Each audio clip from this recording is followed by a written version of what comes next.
right. What's up, Dope Stories? Today, we've got Adam. He's a good buddy of mine. I've been friends with him for probably 4.5 years. Uh, and has some similar story to mine in that there's methadone involved and there's, I guess, being a little overweight or whatever at the end. But so Adam's super smart. He's got some good introspection on this, and he's going to go for it here. All right. Hey, bud. Cool. What's up, brother? So, yeah, I guess kind of starting from the beginning, huh? I had a decent upbringing. I lived in a small town in New Mexico, and I'd say middle class. My dad's an engineer. Until like adolescent years, which is kind of standard for the 90s, I think. And I had an older brother who was like definitely had to do with expanding my sphere of influence for music, and he was into the heavier stuff. So and I think, and you know, that whole rocker lifestyle that came along with it, recklessness and all that good stuff. It gave me a set of cultural heroes that were less than savory. I know that one. Not on the right. I mean, when I look back at it, like, you know, like my idols from a young age, like 10 years old maybe, were dudes like Jim Morrison and Kurt Cobain, you know? And so I was definitely was wired into that ethos of manufactured angst that comes along with like that. There's this worldly hatred and like disgust for things that are good and pure, honestly. They make it look cool. They make it look really cool. They make it sexy, dude. They make it sexy. And yeah. And so I don't know, by the time I was like 11, I was like definitely had decided like I want to be one of those guys. I want to be a rock star. I'm learning how to play guitar. My dad's a musical guy, always had instruments in the house, banjos and guitars. So I would watch him and his buddies jam. And when they weren't around, I kind of taught myself to play guitar a little bit. And and then where next? So my parents divorced when I was like 12, and I think having a lot to do with the kind of music I was listening to and that whole angsty grunge scene. You know, I was your average pissed off 12-year-old, like victim mentality type. Shit ain't fair, like, and just kind of went hard in that direction of like being like fuck it all or whatever. And I don't know, me being happy and feeling good is all that matters. And I don't know, so fast forward, I'm like 15 or 14, I think. This is a small town. We weren't exposed to stuff like you are in a big, you know, but at like because I stayed with my dad. My mom went off to Florida when I was 12. And so I remember smoking weed for the first time with some friends and being so fucked up, like just incredibly fucked up, which is comical because these days if I try to smoke weed, man, I am almost tripping. Like if I smoke too much, I can do a little bit and it's great, but it makes me feel like I'm tripping balls. And so where to go? So when I was like 15, I did that one time and was kind of so messed up that it wasn't something I wanted to do a lot. But then me being rebellious and beefing with my, traditional conservative dad wasn't healthy in that town. So I went to live with my mom in Florida, and there it was just like party for days if you wanted it to be. So with my little 90s rocker self, I made friends with other rocker wannabes and musicians, and we started smoking and drinking when we could, and dropped down to high school together, and all that good romance, and then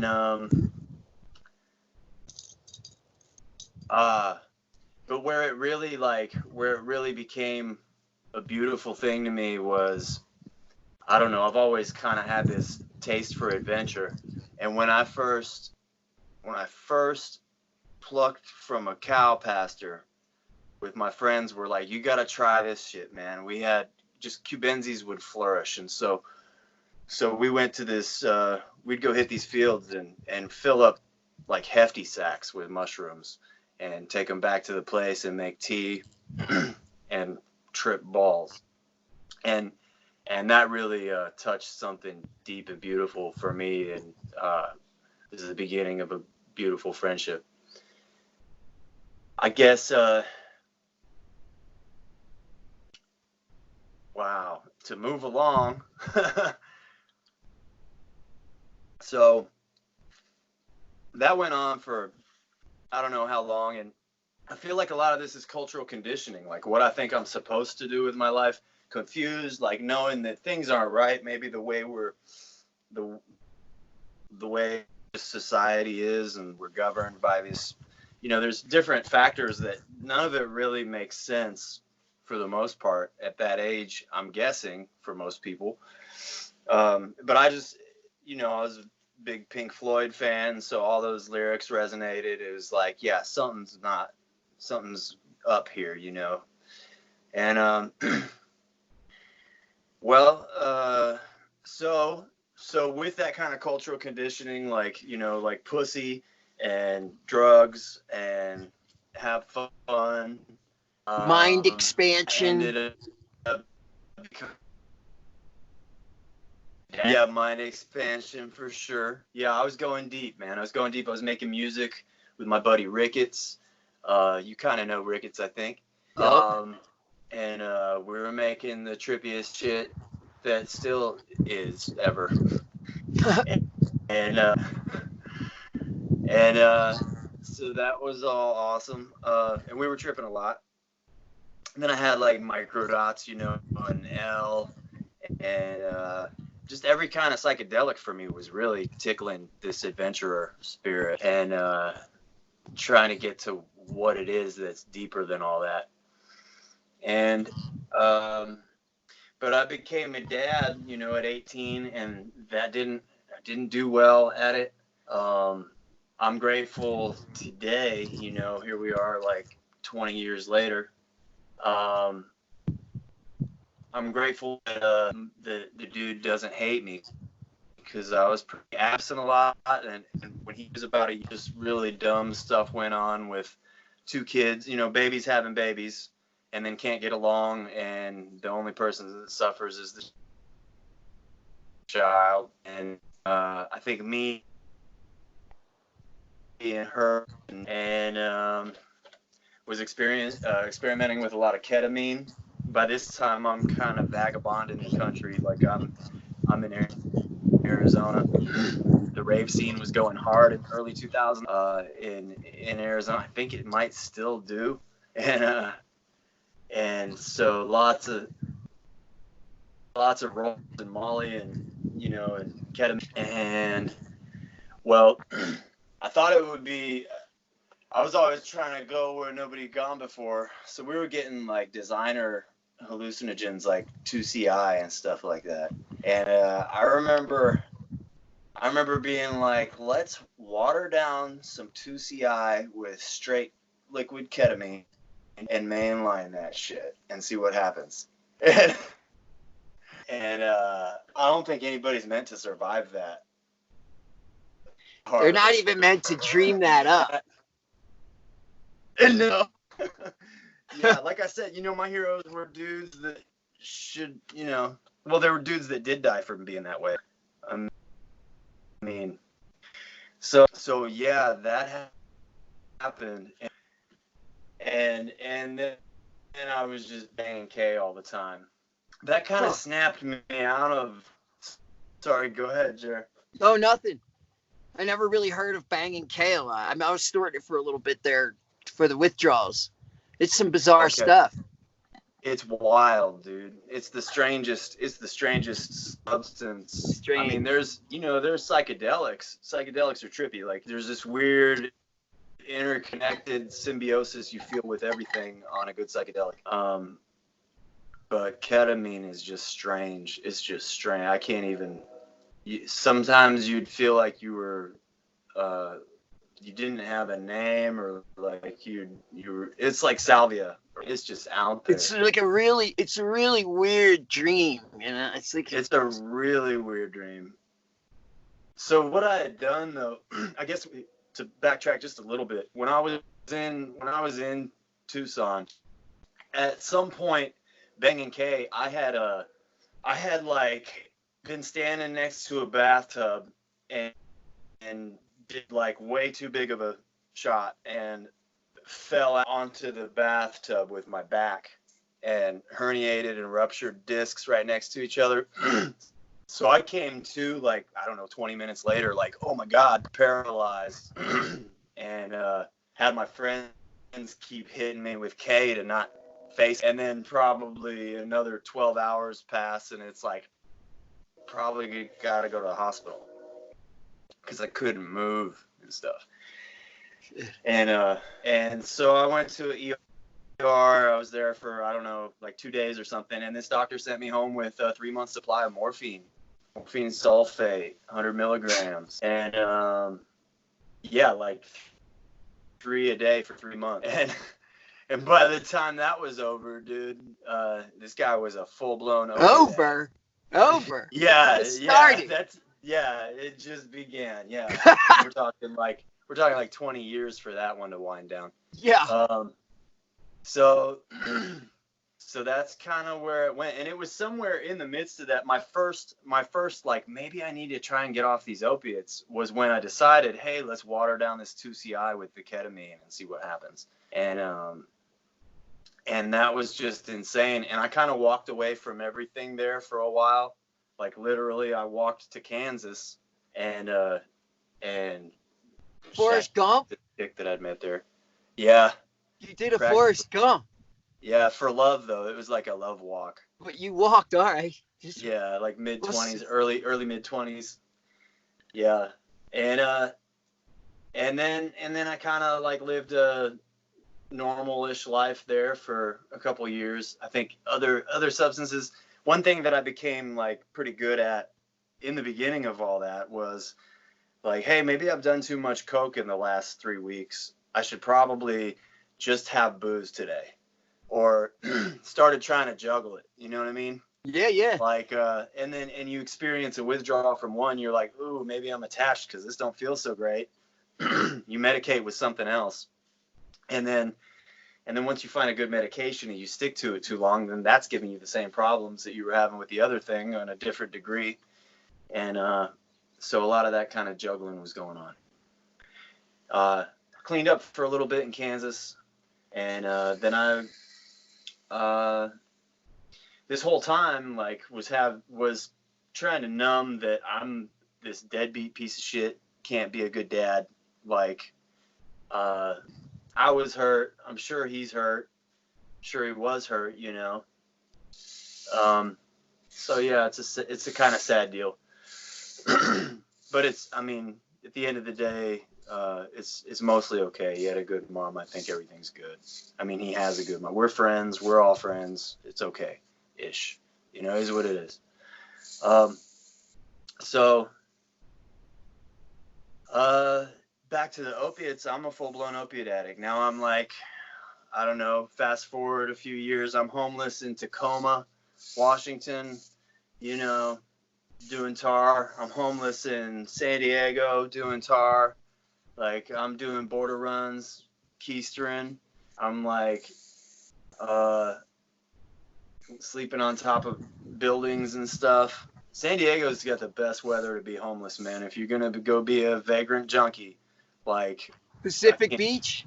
yeah, I was in Ocean Beach, and All right.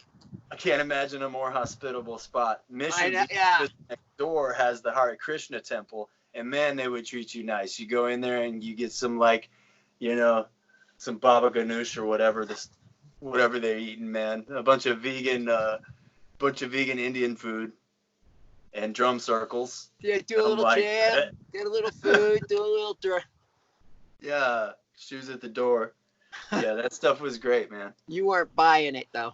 Yeah, you know, I think I tried that whole time. You know, I was searching for whatever it is, like, still trying to figure stuff out. I bought that. I bought that Krisha for a little bit. I mean, it's in George Harrison's, you know, Hare Krishna. It's in the song. Yeah, It's yeah. cool for him. This is worth a try. Makes sense. Bro, I'm gonna Indian hit this mantra. Beatles in it, like Yeah. like post Fall McCartney. Yeah, it made sense. So yeah, I did get into that. I did get into it, and I was chanting the chants and like banging the thumb cymbals and stuff, playing the tabla or whatever, and I was into that, dude. Yeah. And the you know, got my Bhagavad Gita somewhere. So eventually, like, that gets old, and you can't just always, if you're trying to be alive, you can't stay being a vagrant junkie who, like, you know, spanges for a fix to be okay enough to spange some more, like a dirty hippie.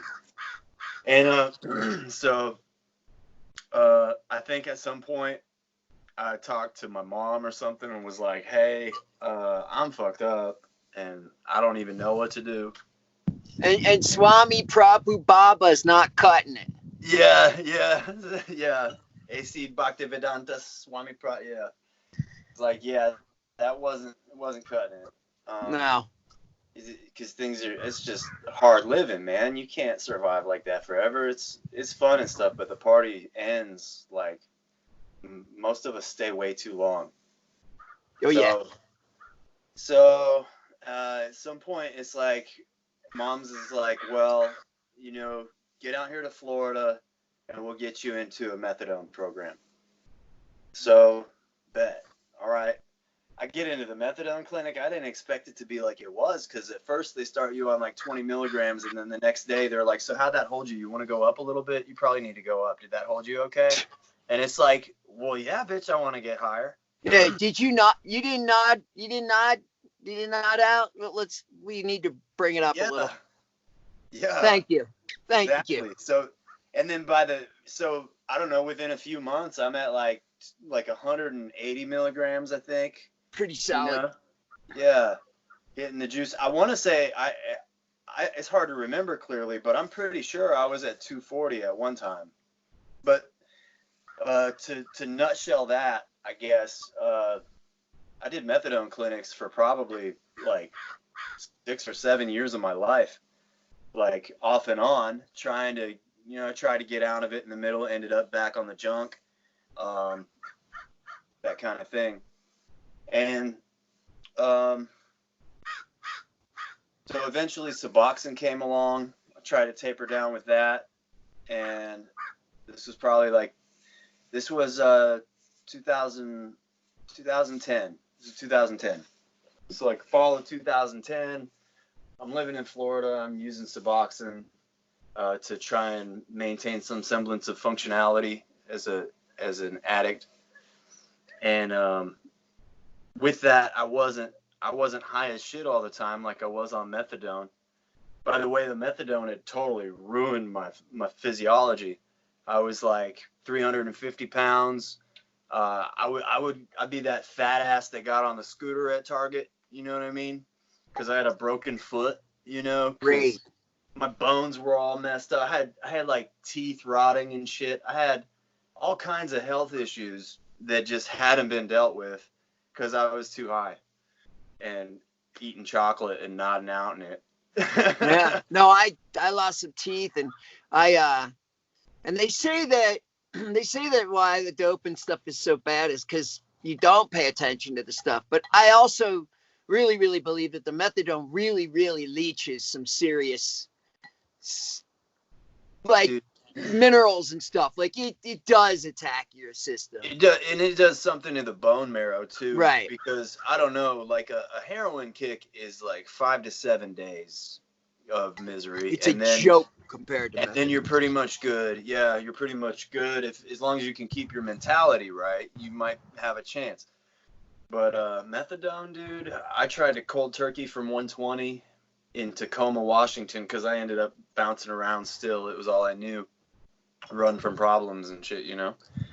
And yeah, I spent a good, like, and totally avoiding opiates, but I managed to spend a good 6 or 8 months just sick as a dog from not taking methadone. And then by the time, I don't know, after several months, you've been sick and debilitated so long physically that this goes to shit, and it's like just pretty suicidal. Like, I mean, was a lot of the time it was like, why am I even doing any of this? So then, and then you get back on the shit.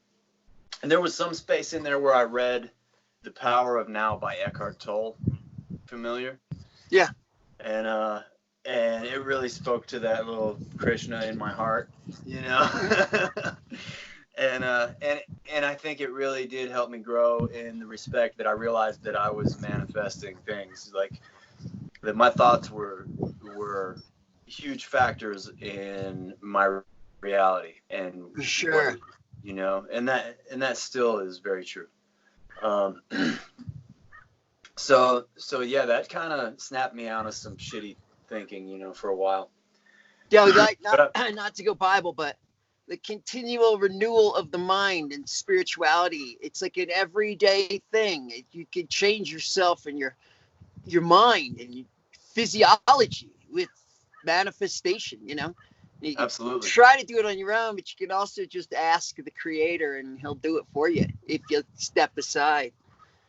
Yeah, that's beautiful, man. And so that brings me to, like, I guess a long story short right here, because I think most people maybe watching or listening could relate to all that just debauchery. So back to getting off the methadone at the clinic and onto Suboxone. Doing that for a few months, trying to like, hey, I'm gonna enroll in college and maybe see if I can try to do this shit right. And like, I hit a point somewhere in all that. Again, I'm way out of shape. I'm way overweight. I got rotten teeth and broken bones in my feet, and one foot particular, it was like bones protruding on the top. You could look at it and be like, that foot is fucked up, bro. Oh, dude, a foot injury is like the worst too. The worst for pain. So I'm just this hobbling lard ass dude that's like wanting to die. And that was kind of where it was at. It was like, okay, I had tapered off the Suboxone down to the, you know, I was like tasting dust to get by for a day. And I kind of hit this just depressive lull at this point and was like, I was sitting underneath an evergreen tree at my apartment in Florida, and I kind of like cried out to the universe or to God or something, and just, it wasn't like I don't remember if I said it out loud. I don't think I specified like who I was asking. I just was wanting to know, does anybody know what I'm going through? Does anything relate to this anguish? Because because I was at a point where I was in that moment about to make the decision: do I eat a bullet or get better about this? And A real bottom. total bottom, yeah. And when I did that, when that happened, I started to feel this is far out and incredible, but I started to feel this like rumbling, and I thought it was inside my chest, and I'm like confused by it. What is this? And then I realize it's a sound, and it's coming from the tree that I'm sitting under, and way up above me, like 3 or 4 stories, this limb is breaking off from the tree, and and I'm just I'm just awestruck. And with the way it split off, it was a live branch. It wasn't weighed down by moss or like. It doesn't make a lot of sense still, but it was the size of a sapling, you know, like, so this 200 or 300 pound branch is splitting off the tree above me, and with the aerodynamics of a spear, aimed right for me, and everything slowed down. Like if you ever been in a car roll, everything slowed down, and I, in that moment, it was some kind of answered prayer type feeling, and I just felt imbued and saturated in, Hey, quiet. in just gratitude and surrender, and just the utmost gratitude, like palpable, like could cut it with a knife type. Just the most, I can't even describe. I've only felt that time in my life, and but just complete surrender to it too. It was like, well, this is my answered prayer. This tree is about to impale me, and we're done. And And you I didn't was even so, I have to felt do it yourself. You didn't even have to do it yourself. exactly. I felt so loved by it. It That felt sounds like a total miracle. But go ahead. it's 100% a miracle. Yeah. And get this, dude. So I could be crazy, and maybe this isn't what really happened, but I'm pretty sure it's exactly what happened. This limb, everything is going slow motion. It gets about this far from my face, and I'm just sitting there with my jaw gaping open, and it's about to impale me, maybe between the clavicles or something. Like this tree is about to fucking stab me through the chest, and it completely stops and is suspended above my face for about, I don't know, it felt like an eternity, but probably just a few seconds, and then it slowly moved over to my left, and then Oh boom, man. time starts again. It stabs into the ground and stands upright like a little tree planted in the ground for like a minute and a half before it topples over, and I was just like, oh my God. And then from that moment, I had the most incredible experience, just manifesting beauty and appreciation, and gratitude was all like, it was all I was. And this frequency just of impeccable, like I would think like a cigarette would be nice right now. Somebody would pull up and be like, I got an extra carton of cigarettes, throw it at me. You know what I mean? Like somebody I don't know. Or I got on the bus, I'd get on the city bus. I had good books that I thought maybe somebody could benefit from. I'd take a bag full of books and get on the bus and figure out who needed what, and just gave all my shit away. I started giving all my shit away, and anything I wanted would land right in my lap. And that just incredible manifestation exercise or whatever was supposed to happen just kind of rang out like a bell over the course of several months, and I never needed another lick of Suboxone. I didn't have any kind of kick. So I hate to put it that way for somebody who might be listening that's like, well, because I don't know how to prescribe what happened to me. Right. I think, and looking at, ever since then, you know, I've got deep in like esoteric studies and sciences like Kabbalah and Kundalini, and trying to understand chi and stuff like that. And the most sense that the only thing that makes any sense is like an accidental Kundalini awakening. Like I had some kind of something flashed me think off. It sounds like you were so open to it. You were so ready. You had so stepped aside that the logos just enacted, and then like, see the birds, they don't toil or gather, and how much more important are you, and like everything, just you were in it, It was and full on how God we're all stuff. supposed to live. But that's the prescription, kind of. That's the prescription. You just surrender, bro. It was complete surrender, man. It Yeah. was the most sincere, like humbled, like complete surrender, man. And Yeah. dude, you hear that story a lot, a lot. Like the people who just like just so the bottom, they hit their knees, they're crying, and the mystical experiences, they usually go to one like system. But when someone's done, they've had enough, and they really truly surrender, transformation happens. It does. Its stories just Even for real, even in like a rehab environment, they say, well, you haven't hit rock bottom is the problem. right. And so, yeah, maybe, a few other factors that are just mind blowing and miraculous. That broken foot shit, it was gone that instant. Oh The man, fucked up teeth, better that instant. I have healthy teeth to this day, bro. I still got most of them. man. Uh, Dude, so many things. I didn't experience kick. I within like 2 or 3 months, I was back down to a normal Adam weight, which is like between $180 and 200.